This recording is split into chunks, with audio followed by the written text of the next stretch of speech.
দুর্নীতিতে নিমজ্জিত হয়েছি কতদিকের বন্ধুগণ।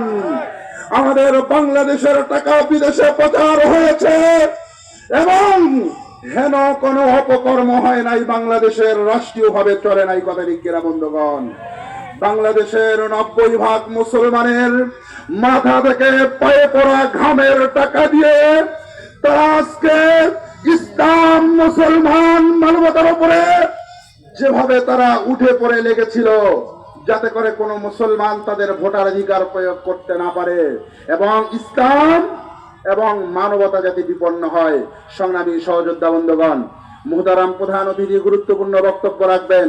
আমি বলতে চাই, যেহেতু সুযোগ আসছে, বাংলাদেশের মানুষ বিভিন্ন রকম বিভিন্ন জনের শাসন দেখেছে, ইসলামের শাসন কিন্তু এখনো দেখার সুযোগ হয় নাই কথা ঠিক কিনা বন্ধুগণ। যেহেতু সুযোগ আসছে 53 বছর পরে, আমরা এবারে ইসলামের পক্ষের শক্তিকে রাষ্ট্রীয় ক্ষমতায় তথা সংসদে দেখতে চাই কথা ঠিক কিনা। এ কারণে আমাদের মুহতারাম শায়েখ বলেছেন যে আগামী দিনে লড়াই হবে হক এবং বাতিলের লড়াই কথা ঠিক কিনা বন্ধুগণ। আজকে যারা বিগত পতিত 17 বছরে হাসিনা সরকারকে যারা টলাতে পারে নাই, আজকে কিন্তু সেই রাজনৈতিক দল আগামী দিনে তারা ক্ষমতায় যাওয়ার সেই প্রক্রিয়া শুরু করেছে। তারা যে কোনো ভাবে হোক, এনিহাউ করে বলে কৌশলে তারা একটা নির্বাচন চায়।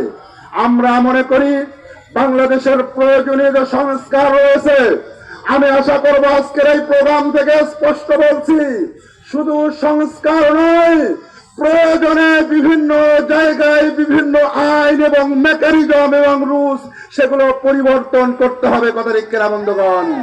আজকে আমাদের বিচার ব্যবস্থা যে এই নীতিতে পরিচালিত হয়, ব্রিটিশ প্রবর্তিত আইন ব্যবস্থার কারণে আজকে আইন এবং আদালতে আমরা ন্যায় বিচার পাই না কথা ঠিক কিনা বন্ধুগণ।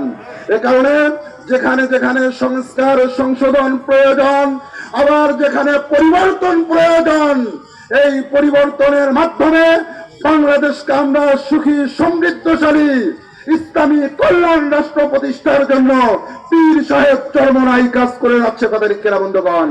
এ কারণে আল্লাহ রাব্বুল আলামিন যদি আমাদেরকে আগামী নির্বাচন পর্যন্ত বাঁচিয়ে রাখেন, তাহলে আগামী দিনের সরকার হবে ইসলামের সরকার ইনশাআল্লাহ।